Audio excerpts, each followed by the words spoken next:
இனிய வணக்கம்.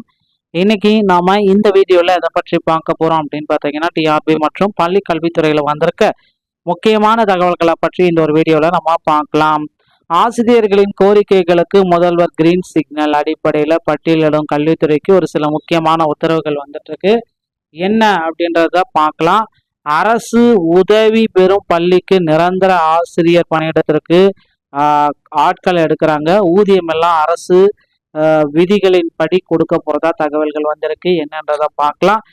தமிழ்நாடு பள்ளிக்கல்வித்துறை வெளியிட்டுள்ள அரசாணை 175 குறித்த முக்கிய தகவல்கள் நம்ம பார்க்க போறோம். பட்டதாரி ஆசிரியர்களுடைய நேரடி நியமனத்துல பின்பற்ற வேண்டிய உள் இடஒதுக்கீடு மற்றும் திருத்தப்பட்ட விதிகளை வீடியோல சொல்லுறேங்க. குறிப்பா தமிழ்நாடு அமைச்சு பணியாளர்களுக்கு வழங்கப்பட்ட 2% இடஒதுக்கீடு மற்றும் இடைநிலை ஆசிரியர்களுக்கு வழங்கப்பட்ட ஒதுக்கீட்டில் செய்யப்பட்டுள்ள மாற்றங்கள் இதெல்லாம் பார்க்கலாம். ஆசிரியர்களுக்கு வயது வரம்பு மற்றும் கல்வி தகுதிகள் தேசிய ஆசிரியர் கல்வி குழுமத்தின் விதிகளுக்கு ஏற்ப நிர்ணயம் செய்யப்பட்டுள்ளதையும் உறுதிப்படுத்துகிறது. இந்திய அரசியலமைப்பு சட்டப்பிரிவு 309 கீழ் ஆளுநரின் ஒப்புதலோடு இந்த விதிகள் திருத்தங்கள் மேற்கொள்ளப்பட்டிருக்கு. கல்வித்துறையில் உள்ள காலி பணியிடங்கள் நிரப்புவதில் வெளிப்படைத்தன்மையை உறுதி செய்யணும். ஸோ கல்வித்துறையில இருக்கிற காலி பணியிடங்களுடைய நிரப்பும் போது வெளிப்படைத்தன்மையோட நிரப்பணும் அப்படின்றதுக்காக தான் போராடிட்டு இருக்காங்க. ஸோ அது மட்டுமே கிடையாது. இப்போ அசிஸ்டன்ட் டிஆர்பி காலேஜோடைய அசிஸ்டன்ட் டிஆர்பியில் பல்வேறு விதமான முறைகேடுகள் இருந்தாலும் அந்த அசிஸ்டன்ட் டிஆர்பியோடைய சிபியை உடனடியாக நடத்தி முடிக்கிறதுக்கு சில திட்டங்கள் வச்சுருக்காங்க. அதன்படி விரைவில் சிபி நடத்தி முடிக்கப்படும் அப்படின்ற மாதிரி எதிர்பார்க்கப்படுது மக்களே. அசிஸ்டன்ட் டிஆர்பியோடைய சிபி இன்னும் ஒரு சில தினங்களில் நமக்கு கிடைக்கும் அப்படின்றத நிச்சயமாக எதிர்பார்க்கலாம். ஸோ கண்டிப்பாக இந்த நிறைவேற்ற முடியும் என்ற ஆசிரியர்களின் கோரிக்கைகளுக்கு முதல்வர் விஜய் அவர்கள் கிரீன் சிக்னலை கொடுத்துட்டார். கல்வித்துறையால் நிறைவேற்ற முடியும் அளவில் உள்ள ஆசிரியர்களின் கோரிக்கைகளை பட்டியலிட்டு அவற்றின் மீது உடனடி நடவடிக்கை எடுக்க முதல்வர் விஜய் அவர்கள் கிரீன் சிக்னலை கொடுத்துட்டாருங்க. கல்வித்துறையால் நிறைவேற்ற முடியும் அப்படின்ற மாதிரி தான் என்னென்ன முடியுமோ அதை எல்லாத்தையும் நிறைவேற்றுங்க. திமுக ஆட்சியில் நடந்தது போல் இழுத்தடிக்க வேண்டாம் எனவும் அறிவுறுத்தியுள்ளார். ஆசிரியர்களின் பல்வேறு கோரிக்கைகளை நிறைவேற்ற கோரி திமுக ஆட்சியை தொடர்ந்து தாவேகாவிலும் போராட்டங்கள் நடத்தப்பட்டது. ஆசிரியர்கள் அல்லாத அலுவலர்கள் என 120க்கும் மேற்பட்ட சங்கங்களை சேர்ந்த பிரதிநிதிகளுடன் கல்வி அமைச்சர் ராஜ்மோகனை 2 நாட்கள் நேரடியாக கலந்துரையாடினார்.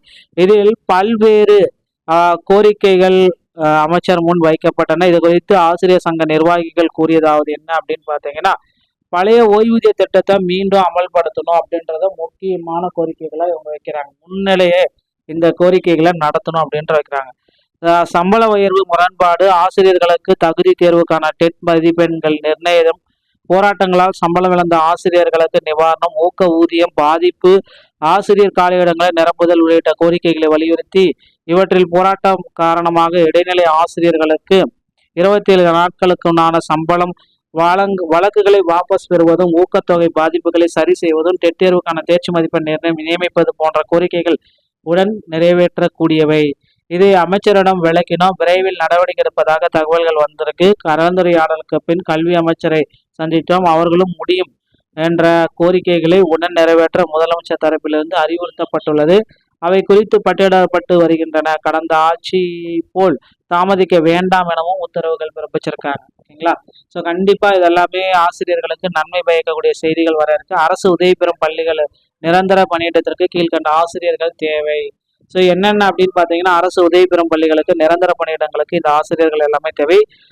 அரசு ஊதியம் படி ஊதியம், முதுகலை பட்டதாரி ஆசிரியர் மேக்ஸ், எம்எஸ்சி, பிஎடு, ஓசி இல்லைனா ஜிடி, முதுகலை பட்டதாரி ஆசிரியர் வரலாறு, எம்ஏ, பிஎடு, ஓசி, ஜிடியில் எடுக்கிறாங்க.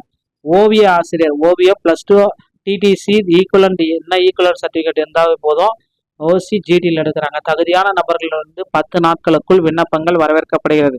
முதல்வர் செயலர் SLNM மேல்நிலைப்பள்ளி, கரடிவாலி, பல்லடம், தாலுகா 641568 இந்த அட்ரஸ்க்கு உங்களுடைய பயோடேட்டா அனுப்புனீங்கன்னா உங்களுக்கு டீட்டெயில்ஸ் சொல்லுவாங்க.